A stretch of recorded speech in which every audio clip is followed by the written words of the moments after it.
Rulani, thanks for hosting us over here as well. It's fantastic to be here.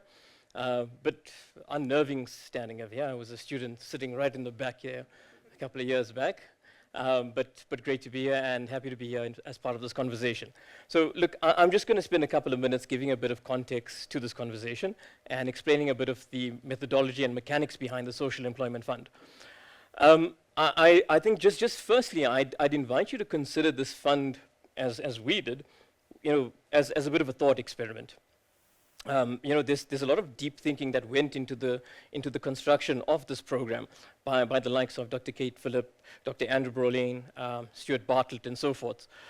These are great thinkers who've got a wealth of experience behind them. And two of the important kind of subjects that we were looking at in the formation of the fund surrounded these two important topics. The first is this issue of labor. The gentleman in the front here very correctly pointed out that this is monster that we currently face, this issue of unemployment that we have in this country. So via the program, via the SEF, we've created in our first two rounds 117,000 temporary jobs throughout the country. But beyond that, a question was asked around, what is the value of labor beyond just what the markets dictate? We find in South Africa that within many communities, people have been doing pieces of work that serve their community for the longest period of time, looking after the elderly, looking after the indigent, and so forth. And these go hidden within society. They're not valued anywhere. Can we find ways of looking at whether those things can contribute to our understanding of value within society? And there's a couple of questions that we had asked around this, and we're just putting these up there, and it's for you to maybe reflect on as we engage in this conversation. Does labor have a value beyond the realms of which the markets decide and so forth? The second kind of question that we asked, and the gentleman over here in the front asked us, is the role of civil society within our developing democracy. The founding fathers and the founding principles within of our democracy had constructed a very fantastic framework, the Reconstruction and Development Program, in the early 90s. It's a fantastic piece of legislation which calls for, amongst other things, communities to have a greater voice in their ownership of assets, in their development and so forth. But for a multitude of reasons over the last 3 decades, this hasn't fully panned out. Can civil society assist in giving communities back a voice? And again, there's a number of questions that we asked. Does civil society merely just sit as a cheap service provider to government? Is civil society just a CSI contribution or donation in the eyes of business? And like this, there's a whole host of things that we think are interesting and we'll cover in the panel discussion. The mechanics of the fund are just important to understand, just so it sets context for the conversation. The first thing is that this program sits within presidency. It's part of the President's employment stimulus, and it sits within the vote of the DTIC. The DTIC is the budget holder of these funds. 3.5 billion rands have been committed to date to this program over the last 2.5 years. And the Industrial Development Corporation, this is where I work, is fund managing this program. What we do by way of implementation is we put out open calls at various times in the year as funds become available. And we ask civil society, we call them strategic implementing partners, to design work programs that are doing two things. They can create at least 1,000 temporary jobs within the communities, but secondly, they solve a community issue. They have to design this, and based on a competitive bid, we then assess them and we select the best few of them, and we engage with them. I think there's a couple of our SIPs sitting in the room today, and we'll ask you to identify yourselves soon. And then we mobilize on the ground. So our 40 SIPs then work with up to 2,400 community-based organizations and employ 50,000 SEF participants to do this type of work. And you can see via this program, there's like a massive spider web kind of massive partnership model that, that we're running over here. This is best understood via a case study, and this is a little example which will contextualize, both these elements. Let's take a social challenge that's a real social challenge that we face, and one that one of our partners is addressing. In the Eastern Cape, there could be a young child sitting in a classroom. He's sitting in the class, he's inattentive, he's misbehaving, he doesn't want to pay attention in class. So the teacher sends him to sit in the back of the class because he's rude and he's disruptive and so forth. He's hauled off to the back of the class. Even more of a nuisance. He gets kicked out of class and so forth. He goes home, his parents are irritated and frustrated with him and so forth. He gets put into a special needs school. He's taught a bit of vocational training, and when he finishes his equivalent of matric, he's got a bit of basic skills, little self-confidence. He enters the market, he's unemployed. If you rewind back on that young child, you'd find that the reason he was misbehaving in school was a bit of astigmatism. He couldn't see the board properly, he was acting out, and being put in the back of the class just exacerbated the problem. This is a problem not just of the education sector, it's a problem touching community health, district health, and so forth. One of our partners in the Eastern Cape is tackling this. How do they tackle this? So the first thing they did is they reached out to philanthropy. And they reached out to philanthropy and said, look, we've got this massive problem that we're facing. What can you do to assist us?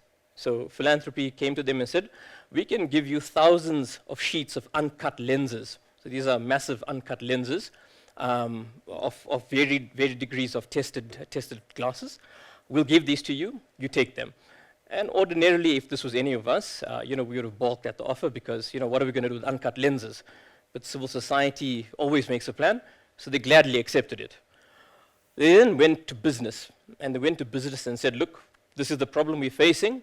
How can you assist in helping us? In the Eastern Cape, this is where this current action is happening. There's a massive motor industry, which has a huge amount of laser cutters, CNC operators, and so forth. So they said, no problem. What we'll do is we'll give you an edger machine. An edger helps to cut the glass. And it'll cut these big sheets out into little glasses that you can use. So our civil society partner said, fantastic. But business being business said, okay, we want something in return. Well, what do you want in return? Well, they said, look, we've got a problem. We're finding the young technicians for CNC cutting, lasering, and so forth entering into the workplace to be of very poor quality. So we'll give you this machine on condition that you help train a pipeline of these young people. So this assists us in business. So civil society said, no problem. So now you've got cut pieces of lens, you need frames. So what they did is they then approached the public. They put out a public call and said, look, public, we need frames. And many people have extra frames in home. So, a whole lot of the public came forward and they donated in droves thousands of frames. So now you've got lenses, you've got frames, and you've got glasses. They then took hundreds of our SCF participants and placed them in schools. They trained them as community health promoters to do basic eye health screening, ear testing, basic testing around health, so forth. And they deployed them in thousands of schools throughout the Eastern Cape. But anyone here who's tried working with, Department of Education or any large department knows, no matter how grand your intentions might be, you can't enter that premises without, getting permission. So on the back of the kind of, strength that they have with the Department of Health, they secured a letter, went to the Provincial Department of Education, and then, engaged in this massive program. But two things become quite, illustrative in this example of here. Number one, look at the various kind of partnering that has to happen across sectors to solve a very complex problem like this. This is not going to get solved by any one sector alone. It requires all of these to kind of shake hands with each other to work together. But the second thing, it requires a special type of person to do this. It's not easy to do this type of work, between sectors, to wear different type of hat when moving between philanthropy, business, and so forth. Civil society can do that. I think just as the last kind of point of here, and this is a nice segue just to get into the conversation, maybe just 3 key reflections on the last 2.5 years of implementation. The first thing is that work matters.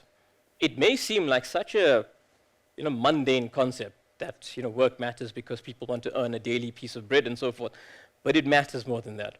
I remember a couple of years ago, I was driving on Rivonia Road just below the freeway. This is out of Sunning Hill, where Rivonia and Paulshof are, in that area. And those traffic lights, those robots, were continuously being switched off. And our suspicion was that, the homeless gents in that area were actually switching them off, and they were going in the middle to direct traffic. If you're from Johannesburg, you know what I'm talking about. So the one day, I took a walk out there, and I saw one of the guys, and I went and spoke to him, and I was going to, share a piece of my mind with him, and, talk to him about, civil responsibility and all this kind of crap. The guy just said one thing which was quite reflective. He said, "My G, at least I got to do something today." That thing of being in the middle and directing traffic just meant that he belonged for the day. So I think this thing that work matters, really matters. The second thing is that partnering is essential, as we'd seen in that, that earlier kind of slide, and we'll dive into that into the discussion. And I think the last thing is this. We live in a very complicated, complex society. And it requires special people to kind of navigate through this madness. May I just ask, our SIP sitting in the room, do you mind just raising your hands if you are sitting here? So, these are the guys on the ground who are, doing the things that business and oftentimes the state doesn't want to do. And it's not rewarding financially, but it matters to them because they are mission driven. And I think it's up to us to support them and give them all the support we can.